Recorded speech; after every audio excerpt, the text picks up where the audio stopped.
11th physics में अब हम लोग नया चैप्टर देखेंगे, ग्रेविटेशन। ये ग्रेविटेशन गुरुत्वाकर्षण। थोड़ा ध्यान दे लो, पूरे यूनिवर्स का हम बता रहे हैं। इस पूरे संपूर्ण ब्रह्मांड में अनेकों तारे होते हैं, तारे स्टार, ठीक। अनेकों तारे हैं, असंख्य तारे हैं। सूर्य भी हमारा एक तारा उसी में से है। तो ये जो तारे हैं, तारों के ग्रह होते हैं। तो सूर्य के भी ग्रह हैं, ठीक। इसी में सूर्य के जो ग्रह हुए, हमारी एक ग्रह पृथ्वी भी आ जाती है। तो पृथ्वी भी एक ग्रह है जिस पर जीवन संभव है, जिसके कारण हम लोग रहते हैं, ठीक। और प्रत्येक ग्रहों के उपग्रह होते हैं, ठीक। पृथ्वी का भी एकमात्र प्राकृतिक उपग्रह आपका चंद्रमा है। उपग्रह को इंग्लिश में बोलते हैं सैटेलाइट। तो पृथ्वी का एकमात्र प्राकृतिक उपग्रह चंद्रमा है, नेचुरल। उसके बाद जो भिन्न भिन्न हमारे देश हैं, अनेकों कृत्रिम उपग्रह छोड़े हैं जो कि पृथ्वी का चक्कर लगाता है, ठीक। तो इन ग्रहों के उपग्रह होते हैं। ये बहुत बड़े द्रव्यमान के पिंड आपके तारे भी होते हैं। तो जो बहुत बड़े द्रव्यमान के पिंड होते हैं, हम ये बता दें कि जैसे चुंबक के चारों ओर चुंबकीय क्षेत्र उत्पन्न होता है, ठीक। किसी आवेश के चारों ओर वैद्युत क्षेत्र उत्पन्न होता है। बहुत बड़े द्रव्यमान का पिंड हमारा पृथ्वी है, उसके भी चारों ओर क्या होगा, गुरुत्वाकर्षण क्षेत्र उत्पन्न हो जाएगा, ठीक। तो हम लोग जो गुरुत्वाकर्षण पढ़ रहे हैं, हम लोग रहते हैं सौर परिवार में। हमारा तारा जो होता है वो सूर्य होता है और संपूर्ण ब्रह्मांड में अनेकों तारे हैं। तो ये तारा स्टार जिसे आप बोलते हो स्टार, तो इसमें तारे ऐसे आकाशीय पिंड हैं, ऐसे आकाशीय पिंड है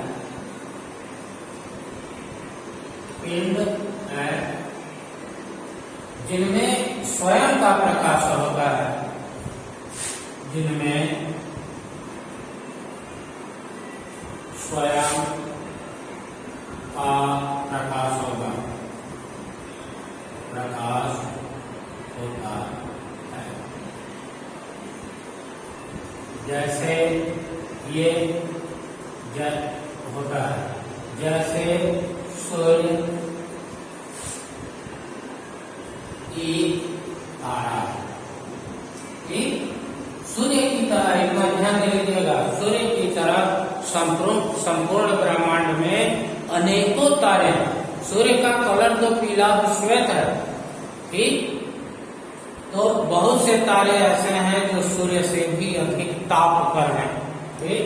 तो तारे ऐसे आकाशीय पिंड हैं जिनमें अपना स्वयं का प्रकाश होता है, सूर्य तारा है। तारा के बाद आ जाएंगे आप ग्रह, जिसको बोलते हैं इंग्लिश में प्लेनेट, ग्रह प्लेनेट। तो ऐसे पिंड, इसमें आकाशीय शब्द नहीं लिखोगे, ऐसे पिंड जो तारों का चक्कर लगाते हैं, तारों का चक्कर लगाते हैं,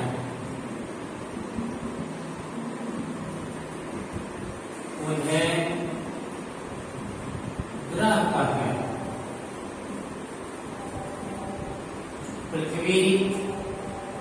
पृथ्वी एक ग्रह है।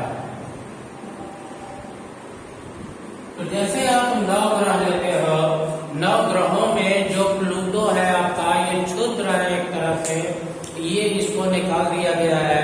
आपके जो साप्ताहिक दिन है, एक रवि और सोम को छोड़ दीजिए, बाकी आपका मंगल से शुरू कर लीजिए। मंगल, बुध, बृहस्पति, शुक्र, शनि, ये ग्रहों के नाम पर ये दिनों के नाम है। उसके बाद आपका नेपच्यून है, यूरेनस है, पृथ्वी है। तो इसमें केवल प्लूटो को निकाला गया है ग्रहों से 2005 के लगभग। तो आप ध्यान दे लीजिए, तो 8 ही ग्रह लेंगे, प्लूटो को नहीं लेंगे। ये क्षुद्र होने के कारण इसको ग्रहों की श्रेणी से हटा दिया गया है। तो 5 ये मंगल, बुध, बृहस्पति, शुक्र, शनि ये हो गए।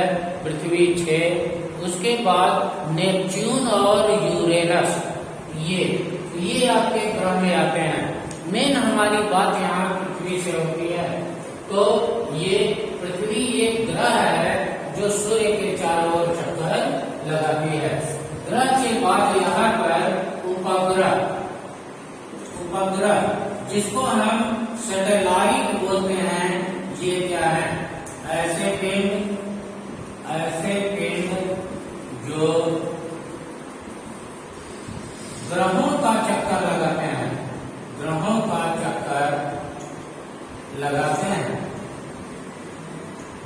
ये क्या हुए? ये उपग्रह कहलाते हैं।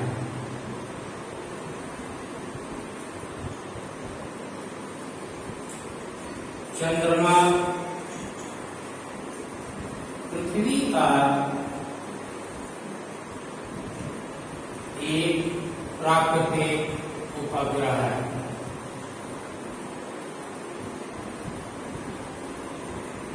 विभिन्न देशों से अनेकों कृत्रिम उपग्रह आर्टिफिशियल सैटेलाइट छोड़े गए हैं, जो कि पृथ्वी का चक्कर लगाते हैं, जिससे हमारा दूर संचार वगैरह का ये सब कार्यक्रम संपन्न होता है। टेलीविजन का ये सब सैटेलाइट से ही भेजे जाते हैं। भारत का जो सबसे पहला कृत्रिम उपग्रह छोड़ा गया था सन 1975 में आर्यभट्ट छोड़ा गया था, जो कि रूस के प्रक्षेपण केंद्र से छोड़ा गया था। और ये पूर्णतया ये भारतीय वैज्ञानिकों द्वारा ही बनाया गया था। अब हम लोग बात आते हैं अपने कोर्स पर। कैप्लर एक खगोल शास्त्री था। खगोल शास्त्री वे होते हैं जो ग्रहों नक्षत्रों का अध्ययन करते हैं। तो कैप्लर एक खगोल शास्त्री था। उसने ग्रहों के गति पर अध्ययन किया। अध्ययन करने के बाद ग्रहों के गति के संबंध में उसने 3 नियम दिए। उसके नियम को ध्यान में लीजिएगा। कैप्लर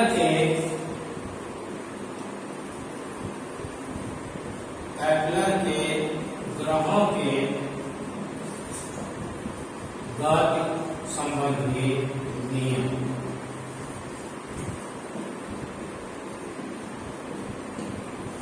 ये 3 नियम है। प्रथम नियम ये का ध्यान रखिए। इसका ये कहना था, जब उसने परीक्षण लिया कि प्रत्येक ग्रह सूर्य के चारों ओर एक दीर्घ वृत्ताकार कक्षा इलिप्टिकल, ये इस तरह का दीर्घ वृत्ताकार कक्षा में चक्कर लगाते हैं। और जैसे हम लोग पृथ्वी पर हैं, तो ये ग्रहों को बता दिया कि जितने सूर्य के ग्रह हैं, तो ये एक वृत्ताकार कक्षा में चक्कर लगा रहे हैं और सूर्य उनकी कक्षा के एक फोकस पर है। देखो, वृत्त में एक केंद्र होता है और दीर्घ वृत्त में डबल केंद्र होते हैं। प्रथम नियम में प्रत्येक ग्रह सूर्य के चारों ओर एक दीर्घ वृत्ताकार, ये दीर्घ वृत्ताकार कक्षा में चक्कर लगाते हैं तथा सूर्य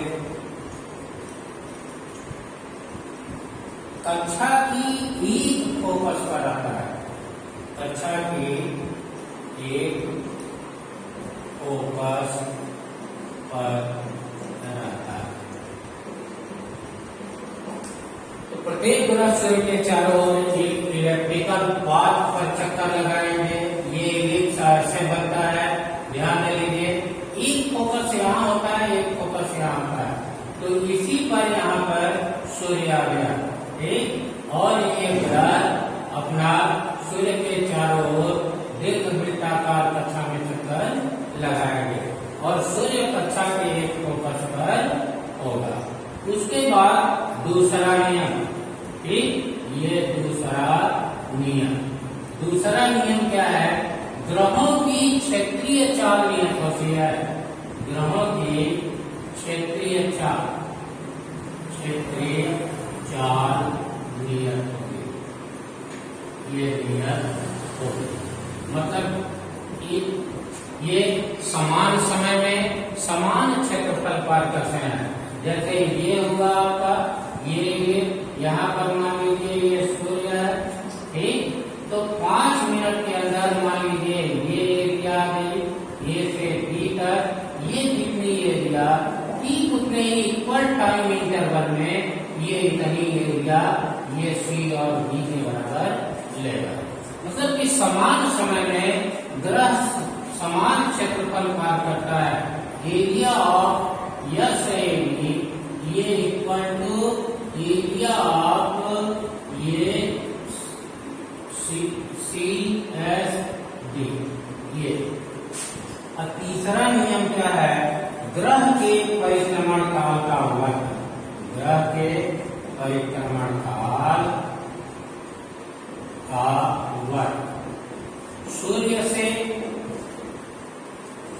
से ग्रह की औसत दूरी, ग्रह की औसत दूरी के तृतीय घात के अनुक्रमानुपाती होगा।